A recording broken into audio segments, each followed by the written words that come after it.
सुनो, एक गिलास पानी दे। क्या? एक गिलास पानी ले आओ। ना तो मैं आपकी नौकरानी हूँ और ना ही आपका छोटा भाई जो आपका हुक्म सुनते ही दौड़कर आपके लिए गिलास पानी ले आऊं। मेरे बाप के घर में मेरे एक इशारे पर 10 नौकर हाथ बांधे खड़े रहते थे। ये मत भूलिए कि मैं एक अमीर बाप की एक लौती बेटी हूँ। आप तो उम्र में बड़े हैं ना, किससे किस तरह की बात की जाती है इतनी तमीज तो आपको आनी चाहिए। Mind it.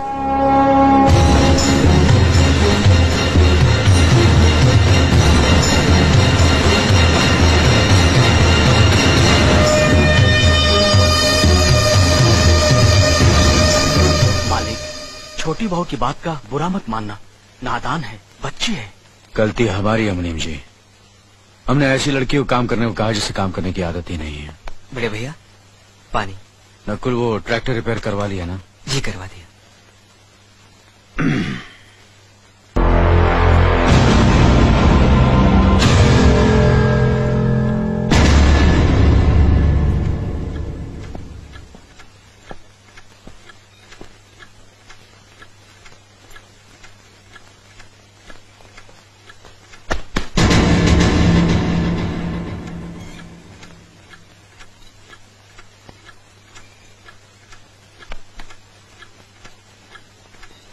इसे मैं फेंक देता हूँ बड़े भैया, आप जाइए। मुनीम जी, चौराम प्रसाद की बेटी की शादी के लिए जेवर देने के लिए कहा था, भिजवा दिया? जी हाँ मालिक। शहर में रहकर यही बदतमीजी और ओछी हरकतें सीखी आपने? अपने से बड़ों का लिहाज करना नहीं आता आपको? किससे कह रहे हो तुम? आपसे कह रहा हूँ। औरत पैदा हुई है तो औरत की तरह रहना सीखे। मीना। नकुल, तुम अंदर जाओ।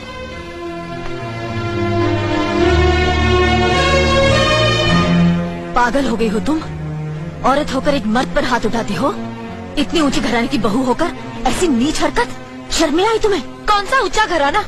ये जहाँ सिर्फ एक आदमी राजा है और बाकी सब उसके गुलाम। मीना, चिल्लाइए मत। आप मेरी सास नहीं है। जिस तरह आप इस घर की बहू है वैसे मैं भी हूँ। बहू हो तो बहू की मर्यादा में रहो। मर्यादा की रस्सी में तो आप जैसी जाहिल और गवार औरतें बनती हैं। मुझ जैसी पढ़ी लिखी मॉडर्न जमाने की लड़की नहीं। Uneducated idiots. Excuse me, I am not an illiterate. I am a graduate from the University of Allahabad. I am aware of the modernization of women, but I have not forgotten my culture, my customs, my traditions and my values, and most of all, I never ever forget that I am an Indian woman. Modern जमाने की औरत भी औरत ही होती है। उसे भी मर्द ही ब्याह कर ले जाता है, मर्द को ब्याह कर वो नहीं ले जाती। जमाने ख्याल और लिबास बदल देते हैं, औरत की शरीर की बनावट नहीं। लोग तुम्हारे ख्याल की लड़कियों को लज्जत का सामान भले ही समझते हो, इज्जत के काबिल कोई नहीं समझता। इज्जत आज भी उन्हीं औरतों की होती है जिनकी आंखों में हया हो, लाज हो, शर्म हो। हम नहीं कहते कि तुम बंदिशों में रहो, लेकिन अपने दायरे की सीमा को मत भूलो। लड़की जब अपने माँ बाप के घर होती है तब उसके कांधों पर अपने ही घर की इज्जत का बोझ होता है, लेकिन जब वो बहू बनकर ससुराल जाती है तब उसके कांधों पर एक नहीं 2 परिवारों की इज्जत का बोझ होता है। आज जिस तरह तुमने नकुल को तमाचा मारा है, अगर उसी तरह उसका भी हाथ उठ जाता तो तुम्हारी क्या इज्जत रह जाती? कभी सोचा तुमने? क्या बात है मीना?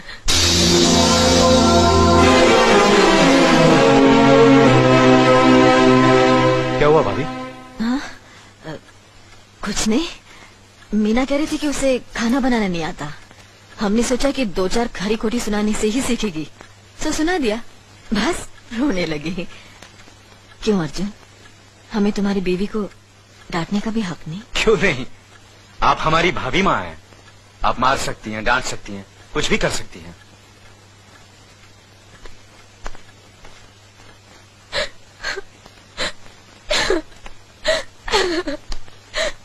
मैंने भूल की जो मैं लोगों के बीच आ गई। मेरी तो इस घर में कोई इज्जत ही नहीं है। जब देखो तो सब मेरी इंसल्ट करते रहते हैं। मैं कब से रो रही हूँ, तुम पूछ भी नहीं रहे हो कि मैं क्यों रो रही हूँ। बेकार रो रही है तो कौन पूछेगा? अच्छा, तो मैं तुम्हारे लिए और इस घर के लिए बेकार हो गई हूँ। अरे बेकार तो तुम हो गए अपने परिवार के बीच में रहकर। मैं कब से बोले जा रही हूँ और तुम हो के सुन ही नहीं रहे हो। इंसान की चीख सुनकर लोग शुभ अशुभ का विचार करते हैं, लेकिन जब मेंढकी को जुकाम होता है उसकी चीख की कोई परवाह नहीं करता। ये मत भूलो कि जब मेंढकी चिल्लाती है तो आंधी और तूफान आते हैं। आंधी और तूफान आएंगे तो उसका नतीजा तुम्हें ही भुगतना पड़ेगा। तो फिर ठीक है, अब मैं तुम्हारे साथ तब भी रहूंगी जब तुम मेरे साथ मेरे डैडी के घर रहोगे।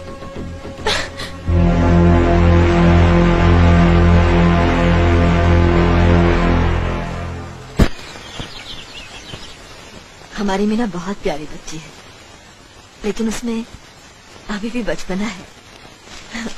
हमारे तौर तरीकों को नहीं जानते है ना, लेकिन आहिस्ता आहिस्ता हम उसे सब सिखाते हैं।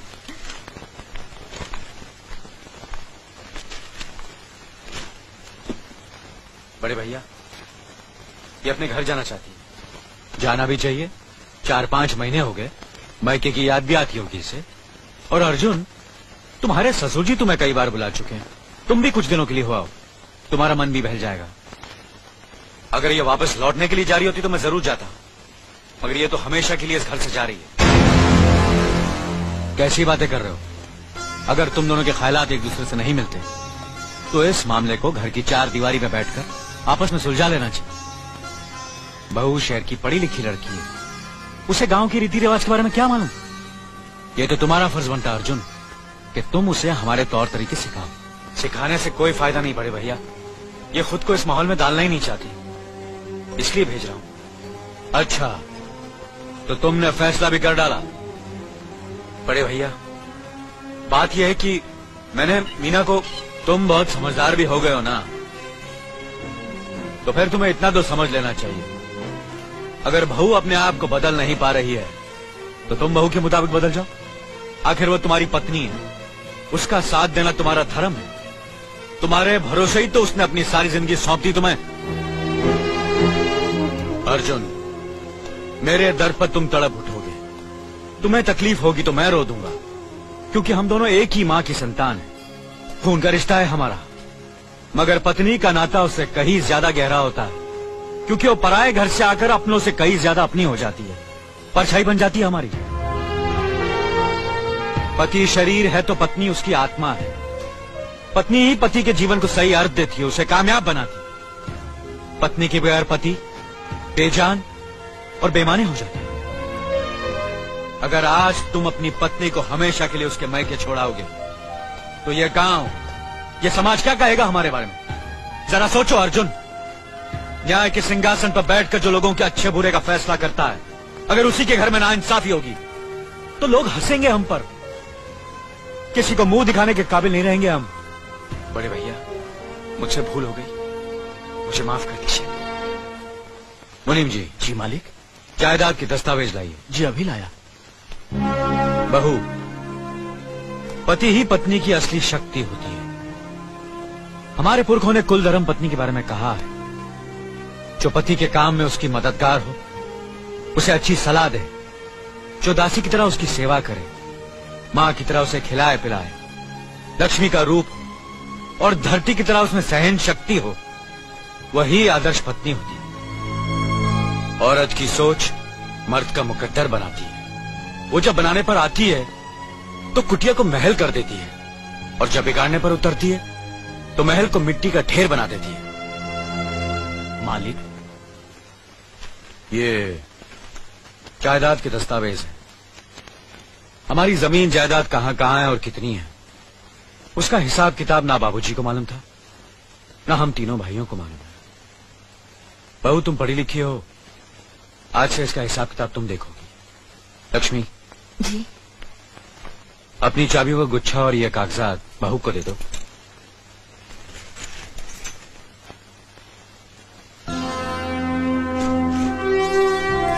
आज से तुम इस घर की मालकिन हो। तुम जहां कहोगी, जिस कागज पर कहोगी, हम तीनों भाई चुपचाप आंख बंद करके दस्तखत कर देंगे। कैसा कहोगी वैसा ही करेंगे। बस एक ही विनती है बहू, हम तीनों भाइयों को अलग करने का ख्याल अपने मन में कभी आने मत देना।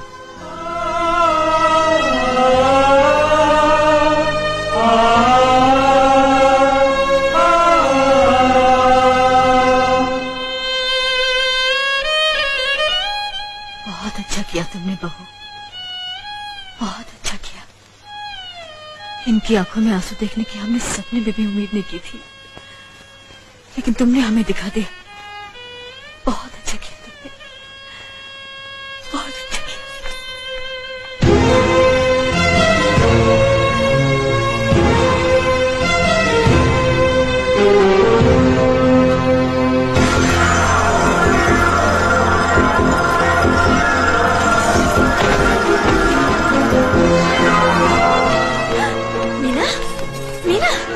क्या हुआ बहू? मीना, मनी जी जल्दी से डॉक्टर को बुलाइए।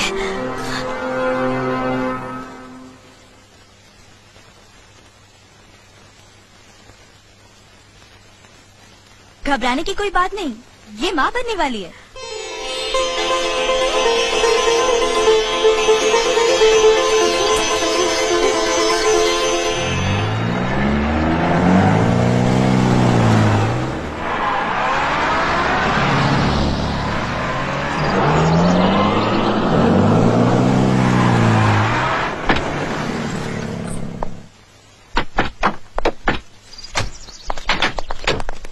आप लोग यहीं ठहरिए, मैं ठाकुर साहब से मिलकर आता हूँ।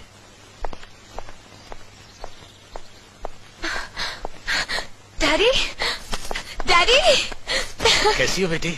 व्हाट अ प्लेजेंट सरप्राइज, आने की खबर भी नहीं की।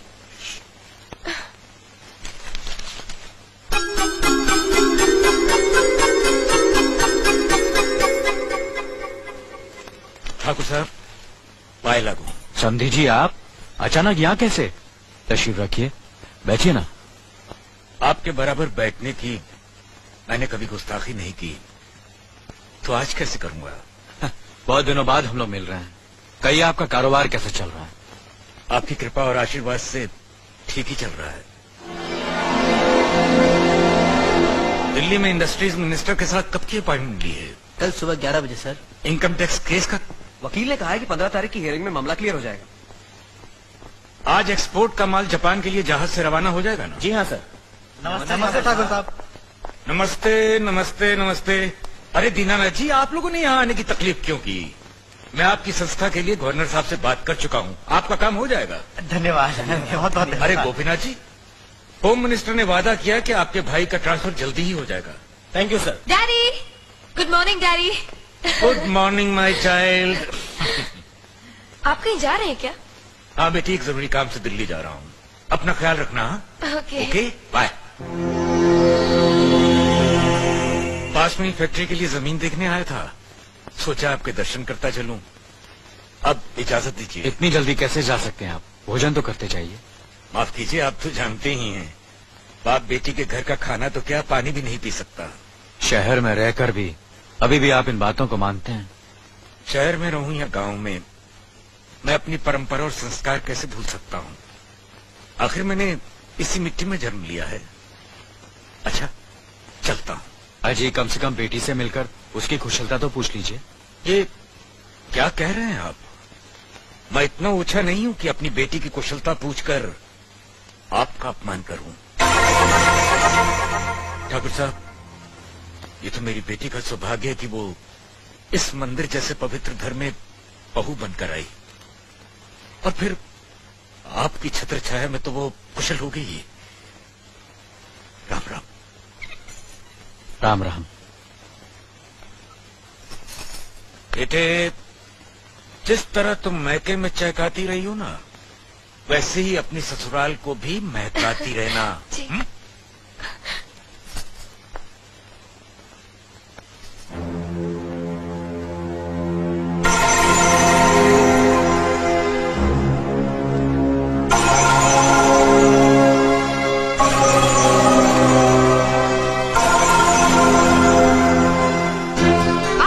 बड़े हैं ना, किससे किस तरह की बात की जाती है, इतनी तमीज तो आपको आनी चाहिए।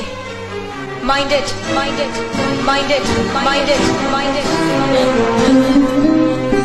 बड़े भैया, मुझे माफ कर दीजिए। क्या हुआ? मुझे माफ कर दीजिए। ये क्या कर रही हो? अपने पापों का प्रायश्चित कर रही हूँ। मैंने आप जैसे देवता का अपमान किया है, आपका दिल दुखा है, मुझे माफ कर दीजिए बड़े भैया, मुझे माफ कर दीजिए, मुझे माफ कर दीजिए। लक्ष्मी, मुझे माफ कर दीजिए बड़े भैया। बड़े भैया मुझे माफ कर दीजिए, मुझ पर तरस खाकर मुझे माफ मीना, कर दीजिए। चलो बड़े उठो, भैया। तुम ऐसे नहीं बैठना चाहिए, मुझे माफ इससे बच्चे पर असर पड़ेगा बेटे। मैं आपकी भी दोषी हूँ दीदी।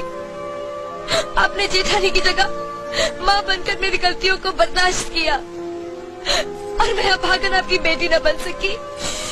मुझे माफ कर दीजिए दीदी, मुझे माफ कर दीजिए। अब चुप भी हो जाओ। तो हमने कब तुम्हारी बात का बुरा माना? हाँ, रोते नहीं।